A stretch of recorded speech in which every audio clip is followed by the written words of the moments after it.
John, I don't know about anybody else, but I can't read what you have on the screen. Okay. Gracias, thank you. You know, Phil, that's a sign of aging. I'm grateful to be told that from a man who's experienced it. You got it. Way experienced it. Way experienced it.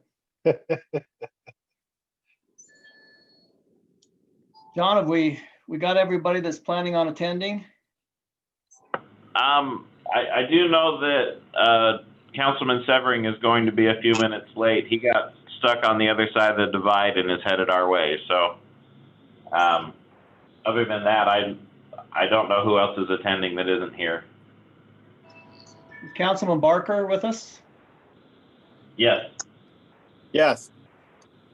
All right, we got members of the Planning Commission with us. Yes. Well, let's go ahead and get started. Then I think Councilwoman Stoker, you are responsible this evening for the invocation, thought, and pledge of allegiance. Yes. Are you going to do that all by your lonesome, or do you have somebody? No, I'm doing it. I Okay. figured I wouldn't torture anybody tonight but me. All right, well, let's get started with an invocation. Okay. Our Father in heaven, we're grateful that we have this opportunity to meet and discuss and go over this plan on Coopertown. We pray that we will be able to do so in a pleasing manner, and that we'll come to decisions that will be best for the city and also for Mr. Scadden. We also pray, Father, that thou will be mindful of us during this time of unrest and craziness, that thou will watch over us and bless us, and please be with those who have cause to mourn and who have lost loved ones at this time. We're thankful for this area we live in and our freedoms. Say this in the name of Jesus Christ, amen. Amen. You please. Councilman Swanson, do you have your flag again this evening? My flag? No, you put on the screen. I have no idea what you're talking about. That's not unusual. Oh my goodness sakes. All right. And Mayor, Pardon? I think that was Grant Protzman that had the flag last week. Oh, okay. Sorry. I get everybody confused. The All other right. gray bearded guy. All right, Councilwoman Stoker, let's go with the Pledge of Allegiance. Okay. I pledge allegiance to the flag of the United States of America and to the republic for which it stands, one nation, under God, indivisible, with liberty and justice for all. Thank you, Councilwoman Stoker. Very much appreciated. John, do we have anyone from the public with us this evening? Yes, we currently have 10 people, and we do have a raised hand for someone who'd like to make some comments. All right, we are in public comments section of our agenda, so let's go ahead. Okay. State their full name and address as you get them on board. So this is Jeanette Sweet. Can you hear me there? We can. Jeanette, would you state your name and your address, please? Alrighty, my name is Jeanette Sweet. My address is 3587 Lakeview Drive in North Ogden. Thank you. How can we help? I am choosing to convey and express interest in seeing where we can go to deter the illegitimate solicitors that we have come to our community. If any of you are aware of what has transpired over this past week, the Second Chances LLC is back at it again, full of lies, but this time much more forceful and very threatening to several of my neighbors.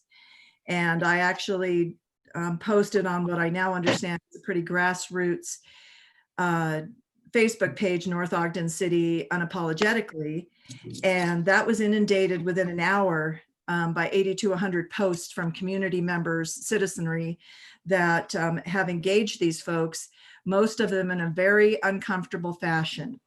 And this weekend, I actually engaged them at my front door and wound up actually following them as they connected with their transportation, picked up several other gals and went down to 7-Eleven down at 2600 and Washington.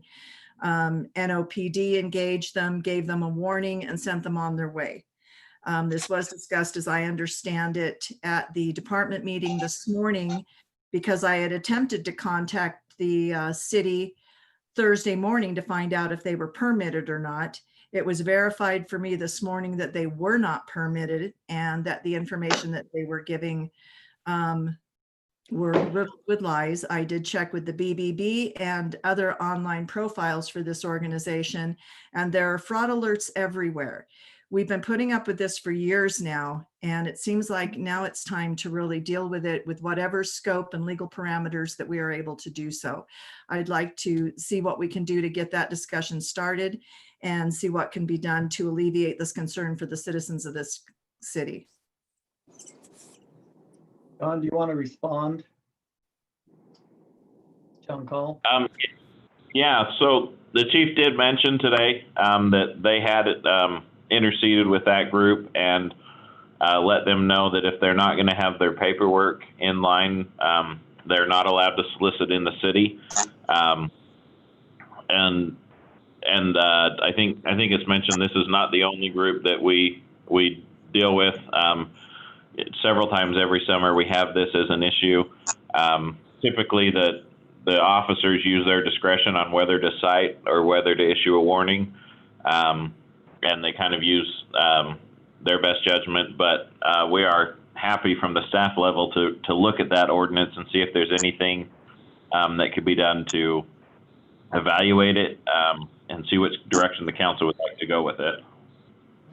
John, refresh our memory. Is there a curfew on solicitation past a certain hour? I don't think the ordinance actually says an hour that they, before or after that they're allowed to solicit. But I haven't reread that ordinance for a couple of years, so I might be misremembering. Well, John, would you get that ordinance, send it out to the council for us to review, and then let's address it to make sure that we're doing the right thing for both parties. Councilman Swanson, did you have a comment? I do. I spoke with Mrs. Sweet earlier today on the phone, and the issue that she's bringing before us isn't so much the time frame, coming late at night and soliciting. It's the very aggressive way that they're soliciting. Making comments like, "Well, forget the company. You live in a big house. What can you do for me?" And from what Mrs. Sweet told me, one of her neighbors offered them $20, and their response was, "Well, you live in this big, beautiful home. $20 is all you can do for me." So it's not just the late at night, but it's very aggressive, threatening kind of soliciting that's taking place that is driving, I think, the biggest concern. Thank you. I think in the ordinance, I'd like to see what rights we have to not give licenses to solicit. If we've had bad experiences and they're being aggressive, John, I think we need to know as a council what are our rights to refuse to issue a permit. Okay. And Phil, also, I agree that there's the aggressiveness. I've also received some comments on the hours. Right. Also, so let's address that, Ms. Sweet, and we will see what we can do to help there. And thank you so much. Is there any other comments you have for us? If you're addressing me particularly, yes, I am concerned specifically because of the aggressive nature, but because they're pulling on the heartstrings of this particular community, as noted by the police officer that I engaged Saturday night. They actually were able to enter a house with two young girls that were home alone. And so that provides a completely different platform of concern for this community. And this has been going on for years.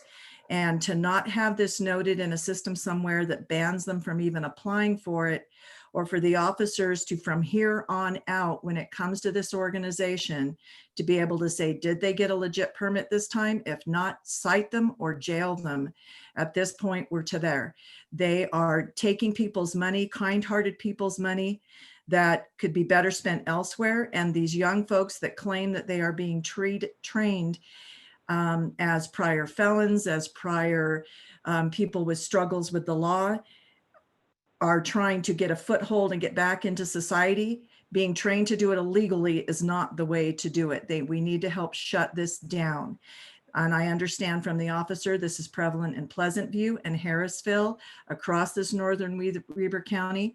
And I would like to see some reach out and mutual assistance in communicating this information to all of these areas. Yeah, we'll take a look at it, the ordinance, and address these issues. So thank you for bringing them to our attention. I know that, probably just like any other company, there's some that might be sincere in helping, but there's obviously others who are not. So we will have our city attorney look at the ordinance, and we can go from there. So thank you very much. Thank you. Thank you very much. Thank you. John, do we have other comments from the public? Nope. All right. Let's move into our second agenda item, which is the prime purpose for the meeting tonight, which is a discussion on an application from Cooperstown. I think we all know where that is. It's approximately 1550 North on Washington Boulevard. And there's a request to discuss this evening, rezoning that from commercial to MPC. And so Rob Scott, our planning director, will give us an update. Rob? Thank you, Mayor. Thank you. I have given you a brief overview staff report. Hopefully you've all had a chance to take a look at that. And meeting with Rick Skadden and Danny Wall, they have provided you with a couple of documents that will hopefully help frame the discussion this evening. So you'll recall that this, came up before the City Council back in February of this year as far as the formal request. And at that time, the City Council saw fit to deny that particular application. And since that time, the applicant has gone back to the drawing board and come up with some additional alternatives. And we felt it would be appropriate to have those modifications and their ideas come back before the Planning Commission and Council so that you would be able to further deliberate on whether or not those modifications are sufficient to warrant going forward. This is not in any way an indication tonight of final approval by any means. There would have to be an additional set of documents that would come back before and go through the regular process.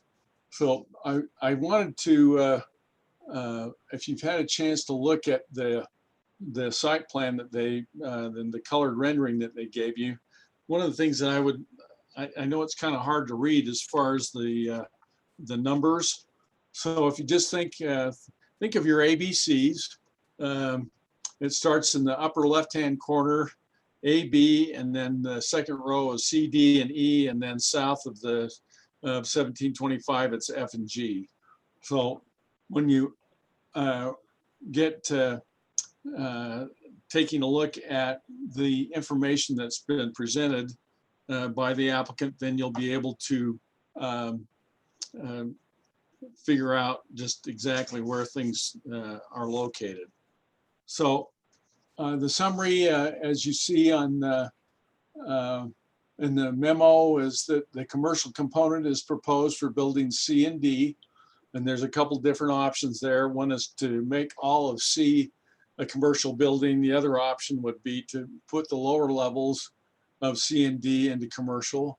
They are talking about limiting the project, no 4-story buildings. They would allow the maximum of 3 stories. However, the discussion about what that means as far as the height would also be for discussion here, and either tonight or later on. In addition to that, in the summary, there's a point about potentially looking at adding some living space above the clubhouse, also possibly modifying the garage space and while still meeting parking standards. The open space and amenities would remain the same. The parking standards would have to be evaluated based on the commercial standard as well. So typical office standard is 4 stalls per 1,000 square feet. So just kind of give you an idea as to what that might be as far as the parking. And John, maybe we could take a look at the general plan map, if you have that. And maybe you can blow that up so you can read down at the bottom there. So you'll see that there's a combination of types of uses that are identified. South of 1700 North, the comment is made commercial, office, or multifamily. So it gives those 3 options relative to that. The purpose of the MPC zone, of course, is to allow for mixed use. And that's been the project's main goal from as it's transitioned tonight. So with that, I think those are the comments that that will at least get things going. And Mayor, I suspect you'll want to hear from the applicant and what their vision is they would like to propose going forward. Otherwise, I'm happy to be here and answer questions. Rob, could you just, and we will hear from the applicant now, but I would like the applicant to address the issues. I think some of them have been addressed from our previous discussion. I think there were 4 or 5 issues. One is that MPC was mixed use. The project originally proposed was all residential. Apparently that's been addressed somewhat with some commercial space. The other one was our concern about safety on 4-story buildings. That appears to be addressed. I think the other 2 issues were one brought up by Councilman Swanson, which I think was very legitimate, on, you know, how much multifamily do we need in the city at this point in time? Maybe there's some additional information the applicant has on that. Then the other was the concern of rezoning any commercial property we have to residential, not knowing what the future is. So let's hear from the applicant now and see if they can address those issues as part of their presentation.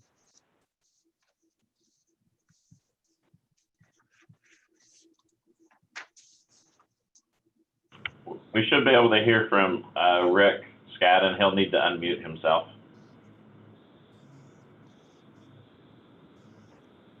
Rick, are you there with us?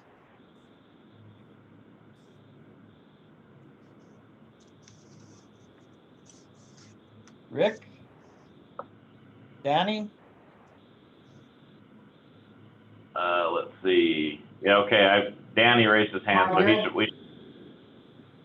And now we can hear you, Rick. Sorry, technology's definitely not my strong point. Thank you for having us on your agenda tonight and further a discussion. Maybe I can give you an update of what our thoughts and some numbers are. We started this project back in May of 2017, and I think it's been brought up in prior meetings that originally we did have 3-story buildings with commercial space. And following the leadership at that time, we were asked to remove that and take it to residential only with those 4-story buildings. I don't think 4-story buildings have really ever been our agenda. And I feel like changing back to 3-story is of no consequence for us. Consequence in the number of doors, but in the end, is a 4-story building really the best way to go? I think 3-story works. If we did change building C to a commercial building entirely, which we felt like with frontage to Washington Boulevard or 400 East, it would give good exposure to that area for tenants that may go into those. If we did that, this would drop us down to 132 units. That would drop us to 18 units an acre, and in the MPC zone, its requirement is from 18 to 40 units per acre. And I believe that if we go that route, we would be right at the bottom end of that. Currently, building C is scheduled to be about 8,400 square feet. The total project would be 57,261 square feet. So about 14.5% of the project would then become a commercial component. I've talked to Weber County Assessor's Office about the way taxes and things work. If you see the one chart in my presentation as part of your agenda, we get a commercial market analysis, and this was as of about 2.5 weeks ago. It says the following numbers were derived from discussions with Keller Williams, Berkshire Hathaway, and Cushman Wakefield, 3 of the larger commercial brokerages in the area, and also from the internet from people, LoopNet and 42 Floors. At that time, there was currently in Weber County, there was 1,101 commercial properties listed available for lease or for sale. That doesn't take into consideration somebody that didn't list it with that type of service from a real estate broker. It talks about the absorption rate. The absorption rate is about the same as what comes back online in the same time period, if you read through that. But if you look at the graph that shows the different types of products in that commercial sector, I think professional space stays pretty steady along with the apartments in the middle, where the retail fluctuates wildly, actually up and down. And this was actually during the second quarter of 18 to the second quarter of 19, which I believe our economy to be in a very robust position at that time. So with that in mind, in talking with those people, they do feel it'd probably be viable for us to count on being able to fill that commercial space with more of an office or professional type of tenant. That being said, the 8,400 square feet and the way the parking and the design would flow, I think we would more than meet the parking requirement there in that building. We did some assessments and different work with the county, and whether we run that as a commercial building, from a revenue standpoint for the city, it would actually be more advantageous if it was residential. But once again, we don't have an agenda there.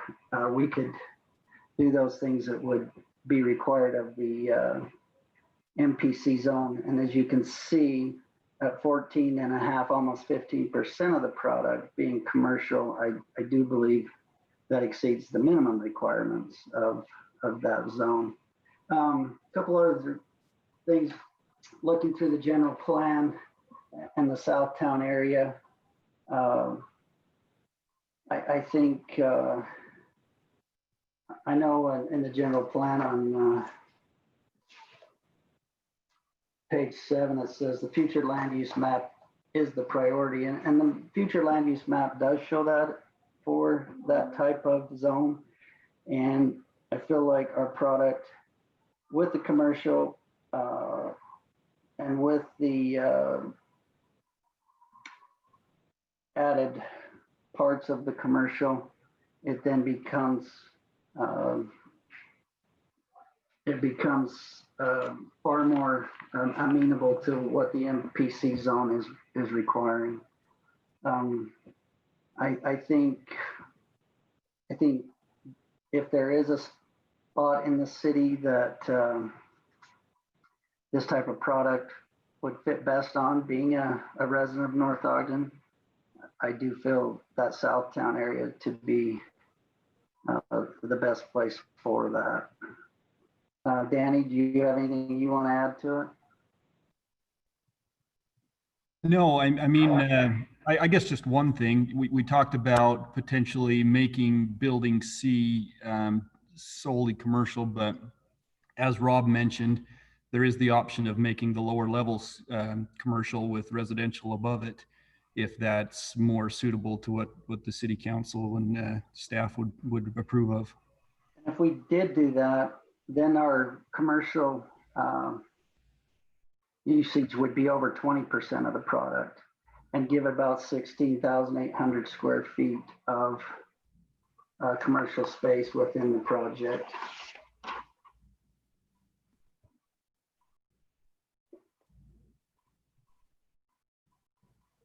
Anything else, Danny or Rick?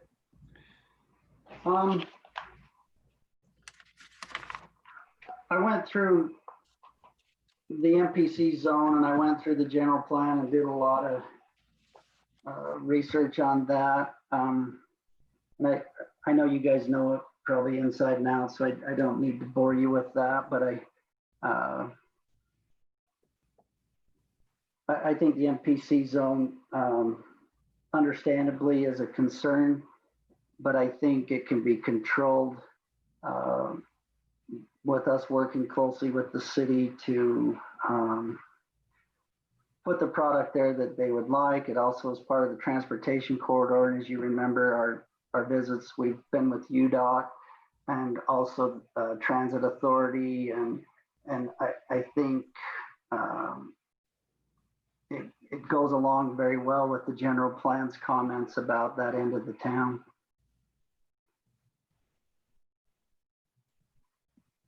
Okay. Anything else you'd like to add before we? Just, we're here with an open mind and a discussion as to what the leadership of the city could see us going forward with. We're open to trying to meet those guidelines. Hey, Mr. Scadden, what's your appetite for making like an impact type monument welcome to North Ogden sign as part of the project? I Well, just know you're right out on the border of nearly of Ogden City, northbound traffic. This is going to be the first thing that residents see as they come into town, or non-residents. What's your appetite for that? We've always said that that was part of our plan. We've actually set aside an area for that. A welcome to North Ogden sign is something that, well, my appetite's 100%. Yeah, we want to do that.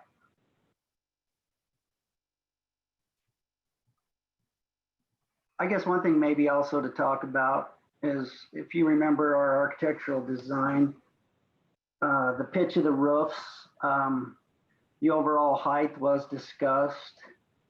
The pitch of our roof is very architecturally pleasing, but it also makes our building slightly taller than a 3-story building in your requirements. But I did notice where you don't want anything less than a 412 pitch, because I believe everybody understands that a steeper pitch roof does make it more architecturally pleasing. So I guess my comment is we could work with the overall height of the building to a point, if that would also help.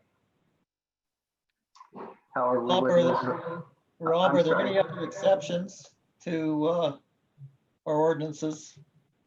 Rick just brought up that they would be a little bit taller than our ordinance. Well, currently, but we could, we could amend our plan a little. Like I say, the higher pitch roof is just more architecturally pleasing, but it's also something that there's enough room that we could work on the overall height of that. Yeah, my comment was to Rob Scott. Are there anything else you're aware of that would have to be adjusted to be in compliance with the ordinance, Rob? It gives you, the council and the planning commission, the ability to take a look at the overall design of the individual buildings and make an adjustment. Yes, I understand that, but are you aware of anything else in the proposed project as is that would need to be adjusted by the planning commission or the council that's not in compliance with the ordinance? And what Rick and Danny are submitting right now? Well, I don't have a detailed plan enough to be able to look at some of the dimensions. The previous, let's see, I've got some notes here and I can tell you what they are. The previous plan, there were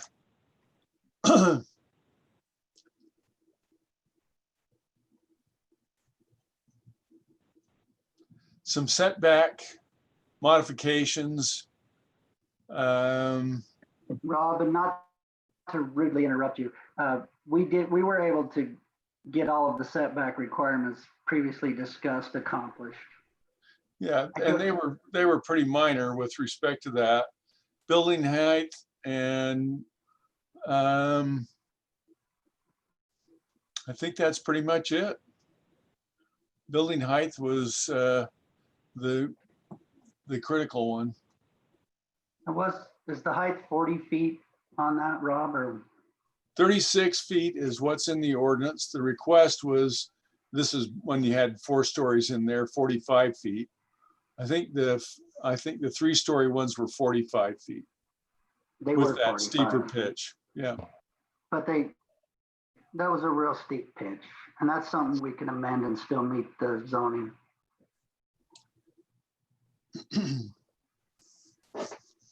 Okay, is there anything else from the applicant before we move to public comments? No, I believe that maybe with the chance to respond back later, that would be it for now. You bet, we'll give you that opportunity to respond later. John, do we have anyone that's out there raising their hand? Any public comments? Not at this time. I just barely turned the chat back on, so Let's just give it now. See if anybody has any. So we got a raised hand from Susan Clemens. Okay, Susan, would you like to unmute, state your name and your full address, please? Thank you. Can you hear me? We can. Great. Susan Clements, 668 East, 3125 North, and I finally figured out how to unmute my mic. Great. After trying that. Thanks for joining us. Thank you. There are a couple of things that I remember in the discussion earlier that were brought up.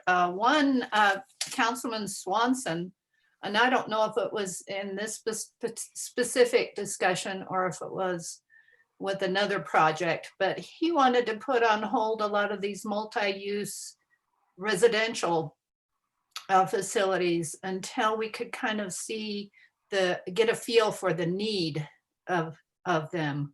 That's one concern I had that I agree with him is a very good idea. A question that I have is, why are we pushing commercial and not residential in that area? I understand that, yeah, it's the big gateway for coming into North Ogden. And we're going to have commercial across Washington Boulevard. Not sure why we need the commercial. And the last thing is, I lived in that area 25 years ago. We moved back to North Ogden, but we lived on 1400 North, just a house away from Washington Boulevard. And where the Washington Mobile Homes Estates was, we were there when they put that in, and they brought a lot of fill in to bring that up so it wasn't swampy. And I know this has been talked about previously, is the water table there. And I remember walking, we would walk past there and seeing the water just standing in that field. And so I'm concerned about the water also. And that's all I have. Thank you. Thank you. John, anybody else prepared to comment? Not at this time. Okay, we'll just give a minute or two to see if anyone hits chat or raises their hand. Then we'll open it up for staff comments, and perhaps we could start with members of the Planning Commission. If I may, Mayor, in response to the standing water. Go ahead, Rick. As I mentioned before, there's a drain on the northwest corner of that just drains directly into our property and floods it. That drain will be incorporated and taken west as part of the storm drain future for the design of that whole area. And I do believe that to eliminate a lot of that problem. That also being said, the geotech studies are done and it will require quite a bit of fill, but it'll also be structured fill under buildings and built to engineered specifications. So I appreciate your concern, but that water standing there most oftentimes is due to the drainage just draining onto that property. Rick, the one other question, you gave us some information on absorption of commercial. Do you have any studies on the absorption of what the residential might be based upon pricing and outlay? Well, if you talk to our property management company, their beliefs are that their words, not mine. Once we open up for tenants, I don't know if we can build them fast enough. That's their words. We anticipate 12 to 14 new tenants a month as we go. Okay, thank you. And the need is just growing. The amount of housing that you see around is scary when you follow the Gardner reports that we're not meeting the demands clearly as we are building so much. I think it's a little scary to see all the building going around, but we're still not meeting the demands of the housing needs. Any other comments, Rick, in regards to the public? Not currently. All right, let's see if our members of the Planning Commission have any further questions or comments this evening.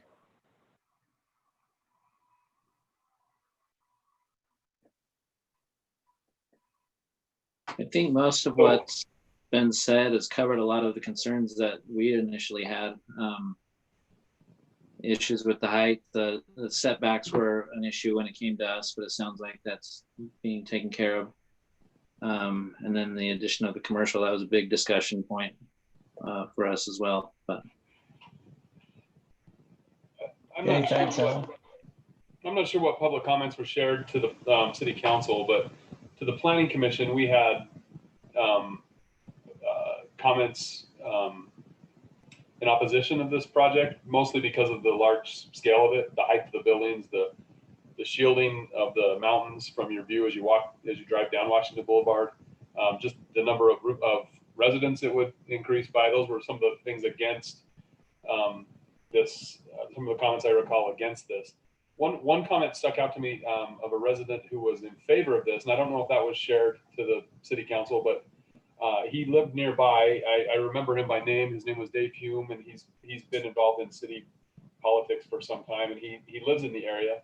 And he was very much in favor of this project because he views this as a blighted area and one that has the potential to become even worse if the wrong kind of development's there. He looked at the project as was proposed previously and saw this as a big solution to that problem of blight, or blight potential, I guess. So, I want those comments to be passed along. I don't know if that was shared to you guys or not, but I thought they were insightful. Yeah, we heard from Dave Brandon. He came and address Okay. the council. So thank you. Okay, yeah. You know, that hearing that, you know, so often in these developments, the public in general seems like I am, and we romanticize what we want North Ogden to be, and that's without change. And I have those same inklings in me, but to see some of the comments that actually speak in favor of these developments was a little eye-opening. So it maybe even changed my mind in the meeting of how I felt about the development in general. That's why I'd like to see something that makes a statement as you come into town. I'd like to see a big welcome to North Ogden sign. I remember when I was a kid, you know, driving down to Ogden almost to get groceries because we had nothing in North Ogden, and then you'd pass open farmland and some dairy farms, and then there was a welcome to North Ogden sign that really stood out and was kind of a landmark, right? Like, oh, we're back in North Ogden, and we've lost that as the cities have kind of oozed together. But you know, I think with the right kind of development and the right kind of control over of a project, I think we can return to a statement and get some kind of a visually pleasing development. And hey, you are in North Ogden, and I would expect then the surrounding development would kind of follow suit with that, I would hope. So, you know, I'm in favor of something that we do here that we do right. Hey, Don, looks like you've got some comments. Yeah, I was gonna mention there. It's hard for me to understand, but there is just really an unfilled need for rental properties. I didn't think it was that big a deal. Kind of like most people, really anti high density rental. You know, just leave the city as it is. We still want, you know, I still think of North Ogden as suburban with just a hint of rural, you know, environment. But I had my kids move back in with me, you know, a couple of years ago, and they moved back from California, and they were trying to find rental properties, and they couldn't find anything anywhere in the county. It was almost impossible. Now I know there's been a lot of building going on, and I just want, the other thing I want to mention, Rick, thanks for dropping that down to 3 stories, because out on 40,000 West in West Haven, there's a large apartment complex going in, luxury apartments they're saying, and they've got 3 stories out fronting the road, and then they've got 4-story buildings back behind, and they look hideous. So thank you. But, you know, coming back to that, everything we hear at the planning conferences, everything we hear everywhere is that we've got a huge unfilled need for rentals. And I think our job is to, you know, make sure that the housing needs in the area are filled. And, you know, it's not like we don't want to turn all of North Ogden into high-rise apartments. You know, absolutely not. But we need to plan and pick and choose. I mean, with a plan, have a plan in mind. And that's why kind of this area seems to be going that way. And it seems to fit fairly well. It's local, you know, access to mass transit, right near a transportation corridor. Honestly, it's at the exit to the city, if you think about it that way, where there really isn't much employment in North Ogden. So it's at the exit of the city, so people will be already 1 foot out the door, so to speak. And so, yeah, if, you know, when we talked about this before, there was the question of the commercial element, and it sounds like Rick has gone back and looked at this a little closer. I commend him for doing that, but with, you know, close to 1,100 unrented properties in Weber County, I'm not sure that's where I would want to put my money. But I like the changes. I think it looks good. Are you aware how many units, rental units we have approved in the city currently? I have, yes, I do. How many rental units? Well, we've got almost 400 across the street in what is the Village at Prominence Point. We've got Patriot Point, which is going in with probably close to another 300. And then there are a number of townhomes and smaller, more, smaller but owned properties. So yeah, I think we're pushing close to 1,000 new units.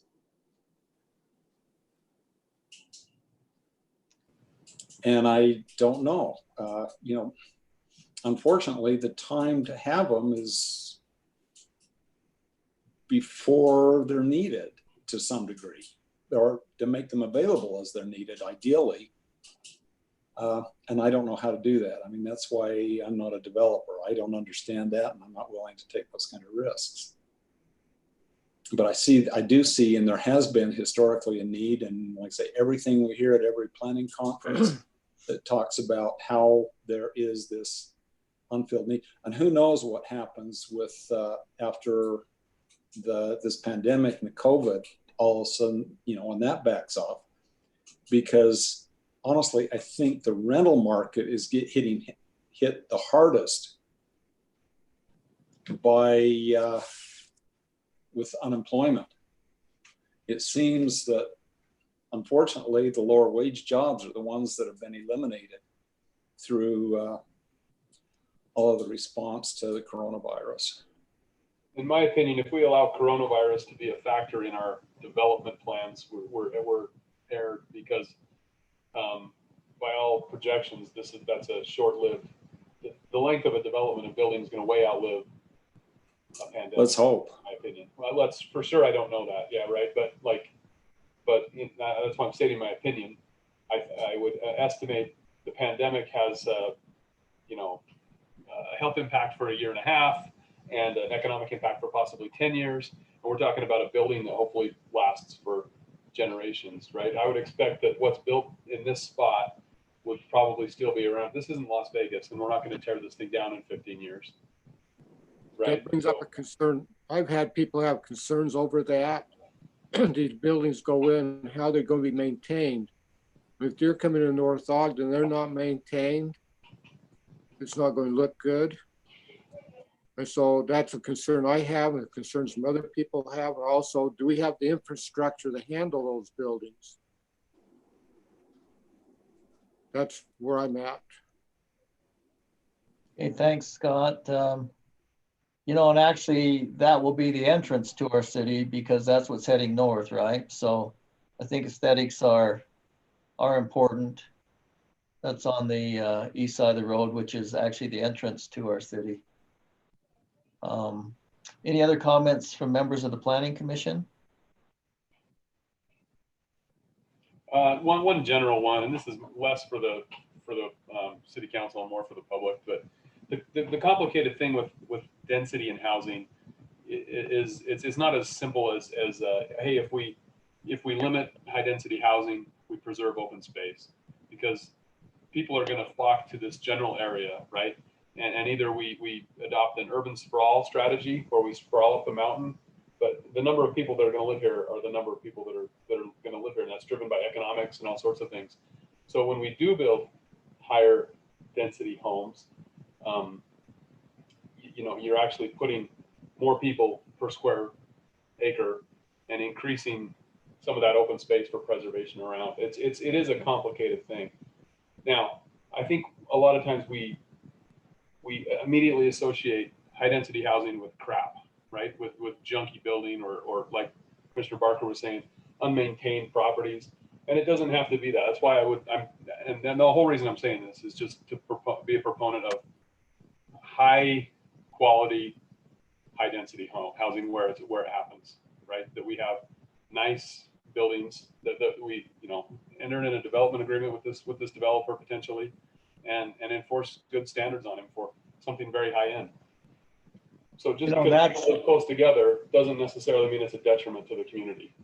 There's that balance between what's classified as affordable housing versus us continuing to press, high standards, and then of course the developer has to charge more rent. So we've got to find a balance there, no doubt about it. Certainly, but anytime you impact the supply and demand, right? You already impact the supply, you're impacting the price. And so the mere existence of more housing has an impact on affordability. No, but the amount it costs the developer to build that, they need a certain return, and that comes in rent. So Certainly.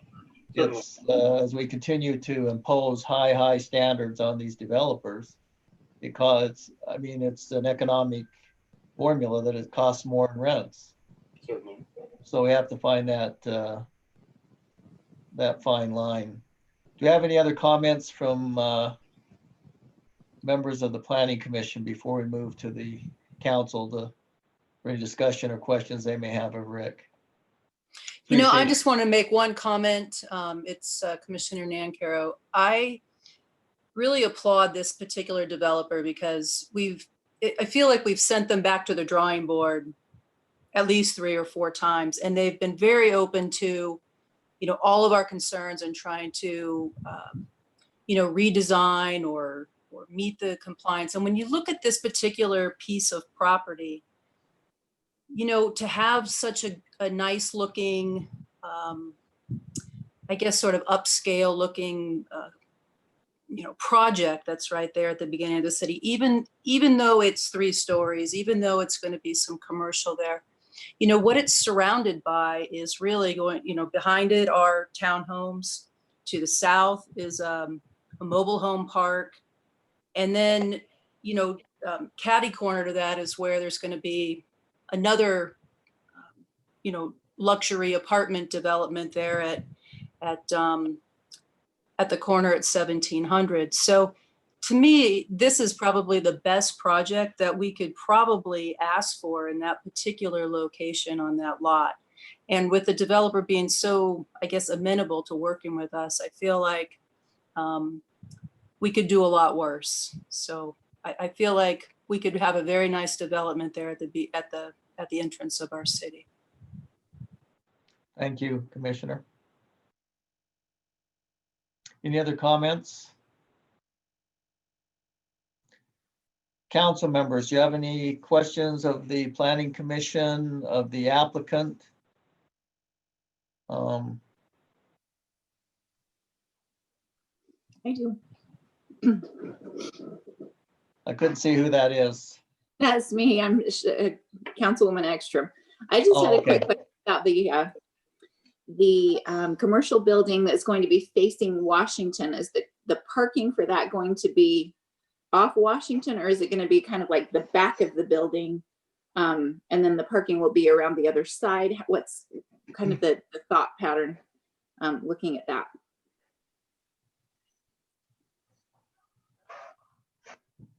Would you like me to answer that, Mayor? Yes, Rob, please. Thank you. So if you look at the design that they've shown, the buildings front onto the street, and then we have landscaping and our streetscape.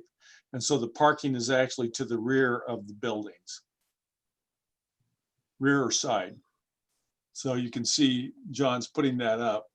So the 2 black arrows that are there, that's building C and D. So building C is the one they're talking about being commercial. And so the drive would be to the rear of building C. Okay, so it would kind of be a little like where you drive down into the Lee's Plaza where you see the back on 2700, and then the parking, you come around into the front then. Okay, that makes sense.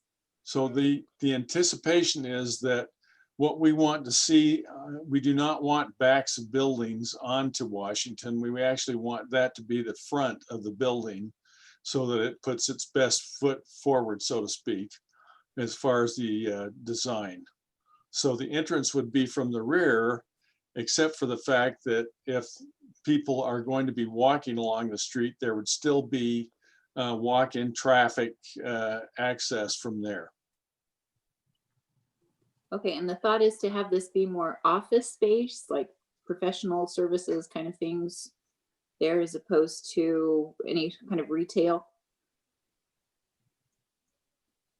Need to ask that of the applicant.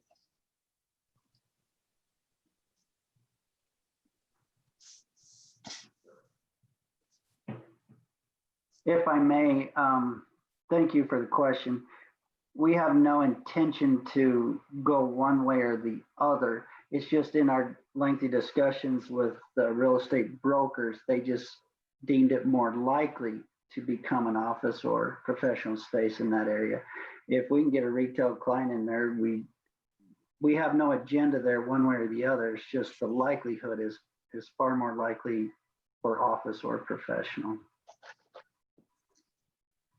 Okay, and let me be clear also that you talked kind of both about having it one story with then residential above, or just having it be completely commercial. And I wasn't quite sure which you were going to do. Well, our preference would be to just make building C a complete commercial building and leave the other one residential. But if you prefer, we could make both the main levels of those buildings commercial and put residential above it, a lot like you see down at the junction there around the theaters in Ogden. You know, they have a 2-year waiting list for their apartments down there. It's really been a successful project for that developer. So we're looking for direction there, and my comment would be we're open to go in either direction, whatever the city felt they would like to see the most. But our goal of building C that fronts Washington Boulevard is to have a very attractive commercial building that you see from the street and also from the east side, because I think both sides would almost mirror each other. You wouldn't see a cinder block wall that you see in a lot of the commercial spaces in a lot of places. It would be very attractive on both sides, probably with a lot of glass storefronts and different things on both sides, things of that nature. Okay, it doesn't seem like there's a ton of parking there. I think that would probably limit the kind of business that goes in just for parking spaces. We would meet the criteria of the parking requirements that Rob mentioned earlier. But yeah, and that's something we can work on too, to make the parking more amenable for the product that we propose. Okay, well, I appreciate your going back and addressing our concerns from the last time. It seems like you've done a good job. I like to have places for people to live in North Ogden, so I like what you've done, and I'm excited about it. Thank you. Any other questions from council members? Mayor? Yes, Phil. Councilman Swanson. First of all, Rick, thanks for answering the questions that I emailed over to you. I really appreciate the time you took to answer those questions. One of the questions I have, probably for John, is John, on the issue of backing out onto the street. I think it was out of the clubhouse because the clubhouse is deemed commercial, something like that. Has that been resolved? The current site plan doesn't show anything backing out onto the street that would violate the ordinance. Okay. If I may, Phil, thank you. Yeah, that was removed. That's what I was saying earlier. We totally took that out and redesigned the whole plat to take that element out. Thank you. That's great. I like the idea of building C being all commercial. I think that will present nicely along Washington. One of the concerns that I raised in the last few times that this has been brought up is, how much is too much? How much density housing do we bring into North Ogden? How much of that load do we carry? If you watch the gubernatorial debates last night, depending on which candidate was speaking, we're somewhere between 45 and 54,000 units short along the Wasatch Front in affordable housing.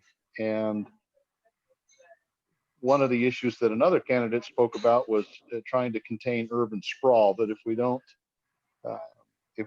do some higher density stuff, then what we end up with is urban sprawl and all the transportation issues and everything else, and issues that can come with that. The other issue that has been in the back of my mind as I approach this is some of the comments that came from the ULCT last year as the legislature started proposing legislation that would put more of a thumbscrew on cities to participate in the affordable housing, and I use that in air quotes, affordable housing problem that we have. And the question that I have, the ponder that I have, and I haven't arrived at a final answer just yet, is do we welcome projects like this that Rick has, because we can control more of the quality, and we take up our share of the high density housing needs along the Wasatch Front before the legislature comes in heavy handed, and who knows what this next session will hold. They come in heavy handed, and then we lose the ability because of their mandate to have more control over the quality, the use of the MPC zone where we can require some commercial and, those kinds of things.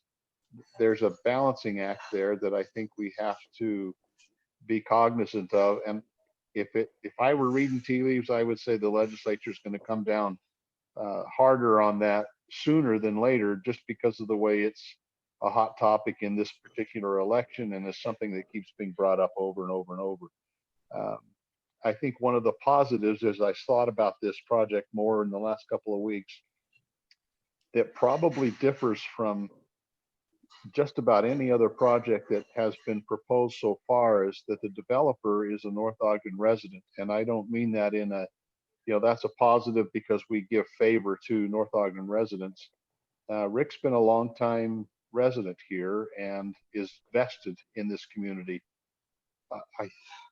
My gut feel, knowing Rick and getting to know Rick over the years, is that there's a personal pride piece of this as well that will help ensure that the project is a good quality, something that, Rick's going to be here for the next little while, I hope. And, 10 years down the road from now, they built a beautiful home up there. 10 years from now, I think Rick will want to drive down Washington and see that project is still a beautiful project and an asset to North Ogden. So those are my thoughts at the moment. A couple questions. I think Lauren just chatted and wanted an update on what the ability is for Ogden to de-annex and us to bring that into the city. Is there any change in that, Rick? No, all they did, we were on their agenda for it to get approved. And it was maybe a week or two after that February 11th meeting, and they said, let's just put it on hold and see where you get with North Ogden City. It's a step we have to go through. However, they're just holding it up based upon the results of that February 11th meeting, waiting to see what happens. Okay, thank you. There was a question brought up about infrastructure. As you know, there's been very preliminary discussions about a public safety building in our community. Yes. To which we've received some fairly positive and some fairly negative because of the method and how that would be financed. I think the question about infrastructure is not the pipes in the ground. It's our ability to have a police force. And I think we don't want to jump to conclusions, but that may need to be enhanced just because police officers appear now to be the enemy of many people. Yeah. And so when we talk about infrastructure, I would be interested, we talk about the mass transit. I believe the mass transit most people would be going south, not north.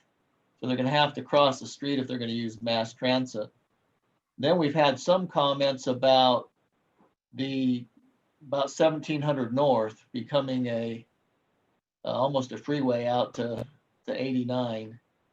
What do we see the effects on those things, just from the standpoint of infrastructure? What would be some comments from you, Rick, or from the council in regards to the city's preparedness to deal not with the pipes in the ground, not the curb and gutter, not the sidewalk, but the actual physical infrastructure that will result from, and the expansion of police services as we continue to develop in North Ogden. Just curious if there's any comments. Well, my initial thoughts are, I discouragingly agreed earlier. I can't remember who made the comment that most of the people that live there are going to go south.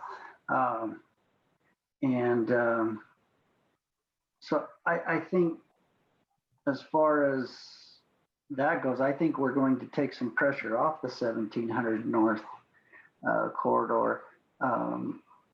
But as far as the police and fire and different things of that, I believe we bring a presence of a solid project with solid citizens that are going to shop in our North Ogden grocery stores like I do and spend some money there. I think some comments, I pulled the minutes from the February 11th meeting and a lot of the comments, I think it's going to take the interest level of commercial clients that help the revenues of the city to help pay for those infrastructures. By the way, I support your program to try and not only hire new police, but also to retain them, because hearing stories, maybe retaining an officer, even for Weaver County Sheriff's Department, I'm friends with a lot of even friends with the sheriff. And our biggest dilemma for law enforcement isn't necessarily maybe hiring new policemen, it's retaining them and keeping that quality.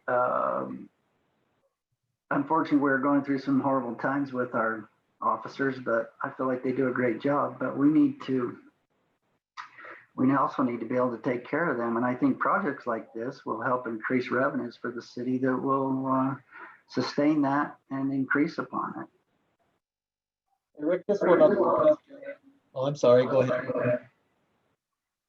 Rick, just one other question. Do you have any traffic study? Do we know if people would really drive north into our city to shop, or is there any traffic study or any type of study that would indicate a tendency of which way they would go? I'm not aware of any.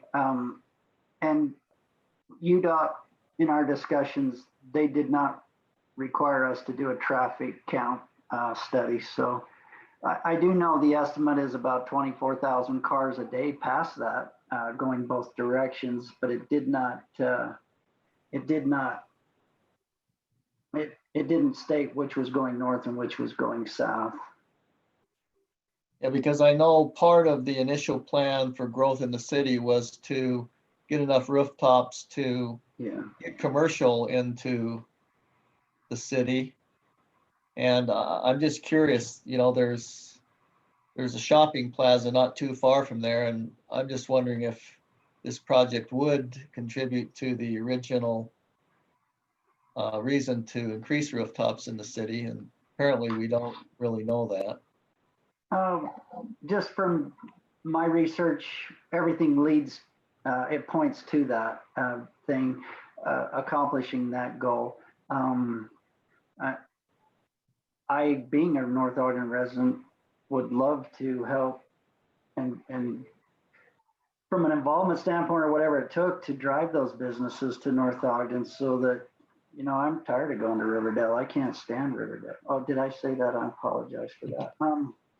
But I think everything you read will tell you that a project with rooftops like this will help drive that to our city. Okay, thank you. Any other comments or questions from staff or council? I think the question may be on the table tonight. If I'm Rick, obviously this would have to go back to the planning commission. But I think he needs some sensation of whether the council would seriously consider this. I know we've got a situation right now where we've got a commercial developer that we've deferred 7, 8, 9 months, I think, and that's probably where we get our reputation of hard to deal with. So I don't want to put Rick through any hoops or anything. If the council is really not willing to seriously consider this. So I think is that what you're looking for tonight, Rick? I think so, but also to convey a strong desire to work with the city. I'm here to try and put an agreeable thing together with input from the city. I appreciated Mr. Swanson's comments. I plan to live here. Well, let's hope I go another 25 years. You never know. But you know, and the pride of ownership of that project is very important to me. In a way, it's like putting my signature on it. So my commitment is it's going to be a project I'm going to make sure stands the test of time. You know, just one other comment that I think all of us have to be careful of, particularly with what's going on in the world today and the compassion and the mindset. You know, we refer to a certain kind of people we're going to bring into North Ogden. I think we've got to be really careful and understand that we need to welcome. That's a very fair statement. Thank you for sharing that. People into North Ogden. It's, you know, we want to be a diverse community, that we are respectful of all individuals' rights. And so I just think, you know, we just need to be careful as we develop projects on trying to, quote, attract a certain type of people. I think all people are welcome in North Ogden. I could not agree. That's my philosophical, political comment for this evening. So I could not agree more with that. Thanks, Rick. Councilwoman Stoker, am I looking at you anxiously waiting to say something? Yes, I am. It's like, are you seeing me? I can now. I couldn't see it for quite a while. I just have a question or thoughts on, last week we had a report from the steering committee on certain issues, and this high density was mentioned. And I just wonder what, you know, what thoughts are on with what they reported and where we're possibly heading with this new development. Yeah, they were asking for, you're right, that's kind of 6 months moratorium, and we told them we needed some time to think about that. Yeah. Good point.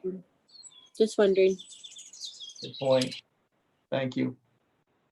Councilman Swanson, I see you've unmuted yourself. Well, I hadn't, but I will now. John, as far as the initial recommendations that came from the steering committee, knowing that does not affect somebody who's already made application under the old guidelines, how does that apply in this situation? Well, so nothing has been decided on that temporary land use ordinance, so there's nothing in the way. But it also, that temporary land use ordinance does not deal with the MPC zone. So if the council was going to use its legislative discretion to rezone it from commercial to the MPC zone, that wouldn't apply. Okay. Thanks, John. That answers that question for me. Mine too. Thanks. I would love to have Mayor, if you're agreeable, I'd love to have a final word from Planning Commission as well. They've put a lot more work into this than we have. And I'd love to hear just a little bit more from them, if they could maybe each chime in and just say, you know, this is something we could support or something we don't support. For me, Yeah. that would be nice. And I think that's a good point, Councilman Swanson. As I recall, the planning commission voted, was it 7-0 to support the project? And the city council voted 5-0 to reject the project. So are members of the planning commission still with us?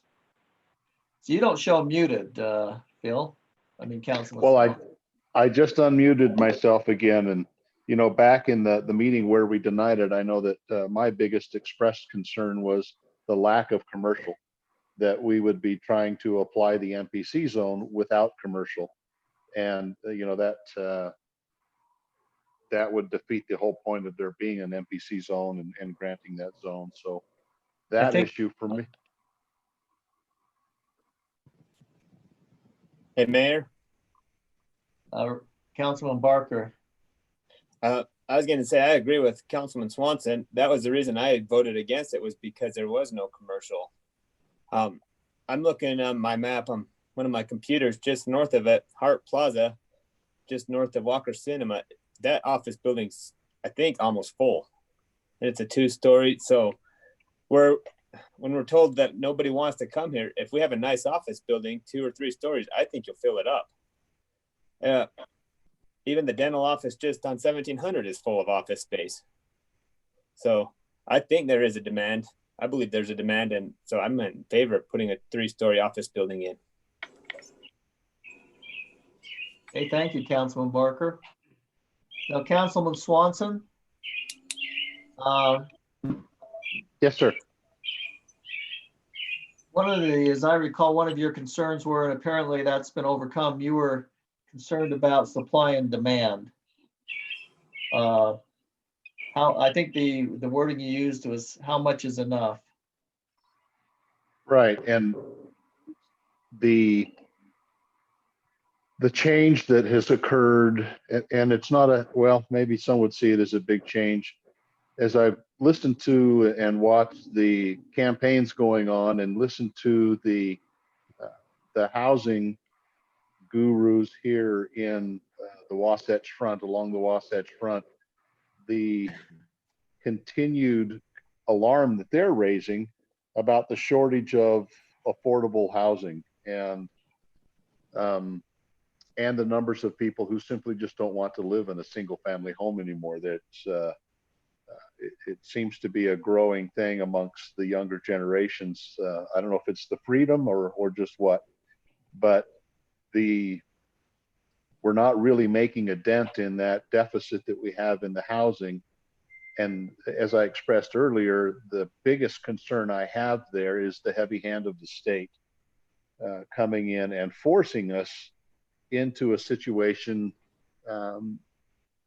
where we really don't have a say. I've been watching I'm on the panel about the gravel operations in various cities throughout the state, and the power that they have that's been granted to them via the legislature to basically do a lot of just about anything they want to. And there isn't really a recourse for the cities with those kinds of operations. I don't want to get in that place with North Ogden. I would rather be able to go to the legislature and say, look at these projects that we have. You don't have to heavy hand us. We've done our part. You can go to Alpine and some of these other cities that are not doing their part, and you can heavy hand them.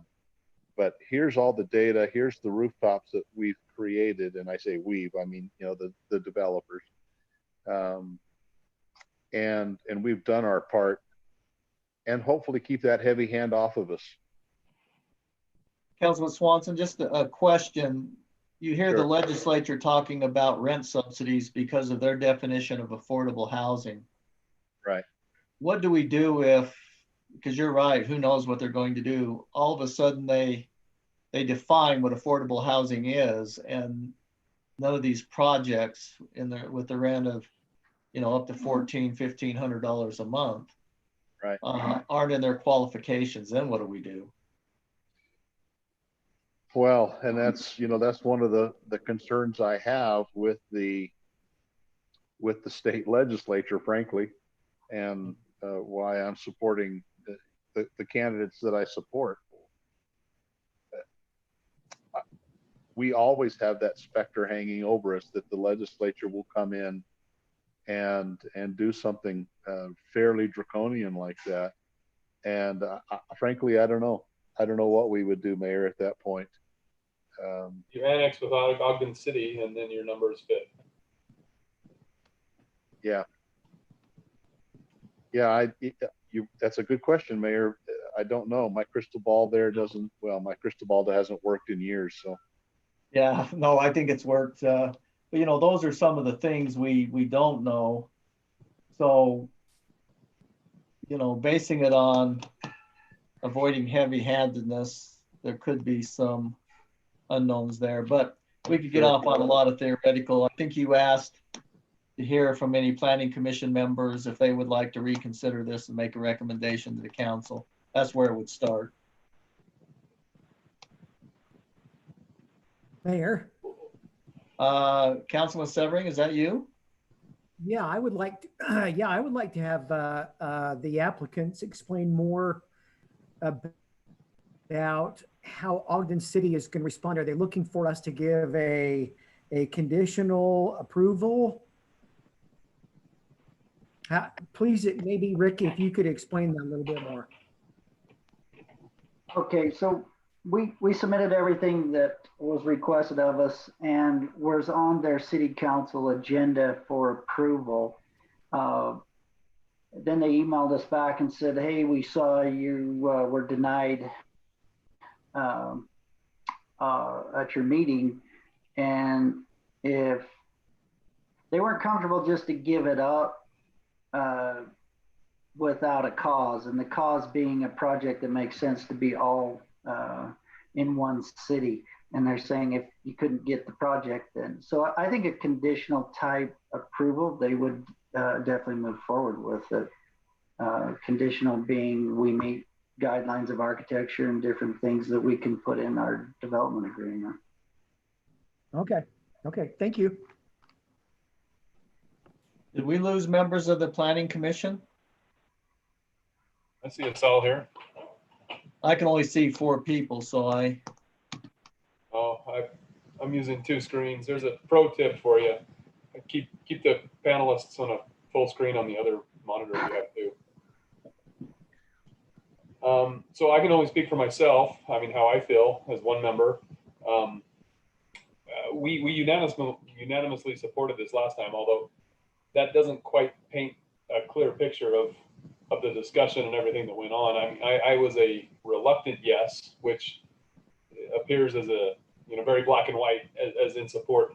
The things I did not like about it previously have changed enough to where it would be very much easier to vote yes to what's proposed here for me.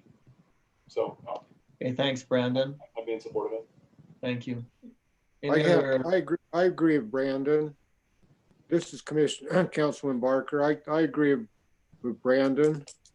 The commercial thing makes it a lot easier to vote for it. But I still have concern. I've read some things and heard some things about infrastructure, that infrastructure should not follow development. The development should follow infrastructure to be successful for a city. I'm not sure how you do that.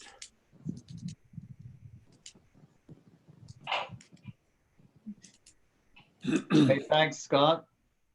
Don? Yeah, I probably wouldn't have any, I'm not going to say yes because we don't have a final approval in front of us. And we've had other developers, though this is not one of them, who have done a bait and switch on us when we've discussed it, and then when they've come in for final, they've changed it. So I will say I would probably like to see it again, but I'm not saying yes, I'm going to approve it right now. Because I don't know what we're approving. Yes, I don't think we're asking for approval, just are you willing to? I would, yeah, I'd like to see it again, because I do think it's an opportunity to put something there that could be a well-designed project. And as has been mentioned, by Councilman Swanson, if we've got a developer that is willing to work with us, that has a little skin in the game, who lives here in North Ogden, I think we should do all we can to see if we can make it work. Okay, thank you. Commissioner Nancaro, do you have any further comments? Yeah, I just echo the support from the other planning commissioners, especially Commissioner Waite, what he just said. I think it's a very nice project. I think it's appropriate for this particular plot of land and where it is on Washington Boulevard. And I think it does go a long way to meeting a need for this type of housing. So I would, in general, be supportive of it, but I'd like to see it again. Thank you. Commissioner Lunt? I'd say based on tonight's conversation that I'd be happy to take another look at it and give it a chance. So. Okay, I believe that's all the commission members. One more thing to the applicant. I mean, I would still like to see an impactful, this is the gateway to our city as you come from Ogden into North Ogden, and or Harrisville. And I would like to see monument type structure be part of what he submits. Okay. My one opinion is as one member of the planning commission. Okay, thank you. Mayor, I believe Rob? Commissioner Arner is shown not by name, but by number. So you might want to ask her opinion. Okay, yeah, I couldn't see that. I'm gonna have to have Brandon give me some lessons here. So, Commissioner? Mr. Arner, you need to unmute. Okay. Can you hear me? Yes. Okay, sorry about that. I'm having some issues getting on tonight for some reason. So I've been listening. I don't feel that I have much to add that is a lot more insightful than what you guys have been discussing. So it looks good to me. Okay, thank you. Councilman Swanson, does that, you asked for comments? Is the council want to give some feedback? It's surely not official, but to ask the applicant to go to the planning commission and the council willing to give strong consideration based upon compliance in the final design. I just don't want the applicant to spend a lot of money if the council's not serious about it. Mayor, from my part, I'm willing to give it serious consideration with the caution to both the developer and those in the community that are listening that this is right at the moment, it's kind of a Schrodinger's development. It's both dead and alive at the same time. We haven't given it final approval. We haven't seen what the final will look like. So while it has life, in that planning commission is going to reconsider and take a strong look at it, and council will do the same. It isn't a guarantee that it will be approved. Right. So I think if everyone understands that, then I think this is a worthwhile effort for us and for the developer to go through to see where we end up with this. Thank you. Do any of the council members object to that? Well, it looks like I'm not hearing any objections. So Rick, it looks like our advice would be to work with the planning commission, stay in contact with any of us that can help you with questions on design that would make it more acceptable. We're more than happy to give input there. Does this meet your need? Yeah, that helps a lot. If I may ask one question. Yeah. Other than the items previously discussed, is there anything else about the project that they would like to see changed? 3-story buildings, the architecture, the commercial aspect, the setbacks, is there anything else that we would need to have addressed in order to get past? And I understand I'm not asking for approvals tonight. I'm just saying, is there anything else you see that would need to be modified to bring a project that it could be more acceptable by the city? We'll hear from maybe a member of the planning commission, but if I've listened carefully and heard the commercial aspect of that building, you had talked about maybe putting some residential on top of the commercial. It sounds like strong consideration to making, I think it was building C, if I recall, would be all commercial related. Okay. That's the approach we'll take. I think that's what I heard. I would agree. Wrong, council members? Did I? I'm indifferent to whether that third story has commercial or residential. I mean, I feel like turning that into the hands of the developer puts it to the person that has the most skin in the game, and he's going to make the best decision rather than me just guessing on that. Well, Brandon, I'm trying to make this feasible for Rick, and if the council is leaning towards 3 stories there, and that's what they want, and it ends up coming there again and it's denied, I'd just soon get that out on the table from the council if that's their preference tonight, so we can make this more feasible for the development. Thank you, Mayor. That's kind of what I'm asking. Yeah. Mayor, go ahead. Okay. I can have a comment. We'll go with Councilwoman Ekstrom. Okay. Councilman Swanson. Mr. Scadden, I like what you've done.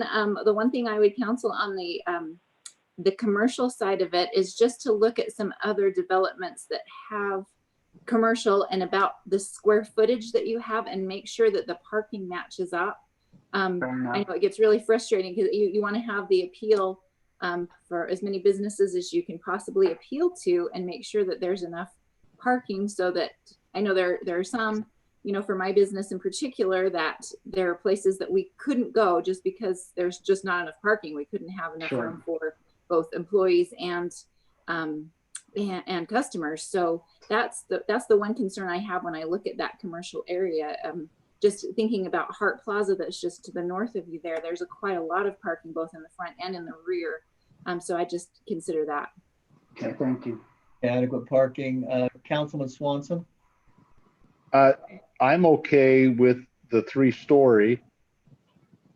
My preference on the commercial would be the all commercial building on Washington. I think it benefits commercial rather than it being tucked away back behind where it's not going to be easily seen. But like Commissioner Mason said, I'm willing to leave that into the hands of the developer, and to come up with the plan that he believes, he and his consultants believe will be the best, and then bring it back, and we can go from there. Yeah, that kind of already happened once. Rick brought a plan that he thought he was authorized to bring, and so anyway, I was just trying to see if there's any. As long as it's got commercial, that's the key. Consensus for the MPC zone. I have 2 thoughts on this. One is I see this as an ideal use of a shared parking situation where you can maximize parking, because if those 2 commercial buildings are professional buildings, that's likely high use during the day, or residential has high use during the evening and nighttime hours. I can see that as an ideal way to make the most use of the space we have. In other words, you don't need as much blacktop because the parking needs to offset each other. So I see us as having a little bit of flexibility there with shared parking agreements. I would personally also be willing to bend on the 36-foot height requirement if the architecture is pleasing to the eye. In other words, if he's got a barn style roof that has windowing up there or something, and I really look and see that as an asset, then I wouldn't be so strict on the 36-foot height requirement. My own opinion. Thanks, Brandon. Mayor? Councilwoman Stoker? I think the height restriction I don't know, we've had some issues with that and lots of discussions on keeping it a certain height. And I think most of the residents, maybe they don't like it, but they're okay if it doesn't get too high. So I appreciate the fact that he's been willing to work with the height and not have it as what he had it at first. Okay, thank you. Can I, Councilman Barker, just a comment from you. Do you see any fire issues here? Feedback you could give to the developer, you know, for fire safety from your standpoint? Any feedback you could give him? Yeah, I may have been misunderstood in our last meeting. There will be ladder trucks coming here regardless. Even though Northview Fire doesn't have one, there will be one coming, whether it's from Roy, Weber, Ogden, wherever, they will have one here. Fire-wise, 3 stories is a lot better than 4. And I just wanted to point out that even at the Village at Prominence Point, we don't have 4-story apartments. We do have 3 stories with a loft, but there's still not a 4-story residential apartment unit up 4 stories high. Access is great, so that's not a problem that way either. If these are apartments, I'll be working with them with the fire department, so there won't be any potential problems. Okay, thank you. Rick, is there any further feedback you need to help you kind of move this along that you're looking for? No, and I guess I just echo a thank you for a willingness to have an open conversation and work towards something the city can be proud of, and something, as I mentioned in my letter, that'd be viable. And I think we can accomplish that. I may add one thing on the rents, Mayor. When you said 14 to 1,500, 1,400 would be our top end 3-bedroom units. Most units are going to be in the $1,100 a month range. So I'll just put that out there for information purposes. But thank you for everything and your willingness to talk. And I feel very comfortable in getting to work and getting back in front of you. And thank you for your time. Well, work with Rob, and he can surely be a conduit for any questions. And yeah, Rob's been great. He's been very helpful. Okay, any other discussions before we adjourn this evening? Any other comments, concerns, questions? Thank you so much for your time. Thanks, Planning Commission, for joining us this evening and all the effort you put in and your comments. And we'll look forward to seeing how this progresses. Thank you. Have a good night.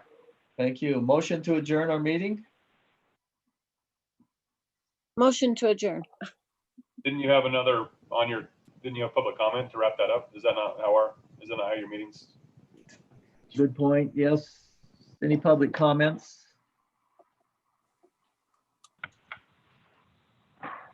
None at this time, Mayor. Yeah, I thought we'd already done that. That was item 3, and before we went to council, mayor and staff comments, but it's always good to get public input. Being none, now can we have a motion? I'll second Cheryl's motion.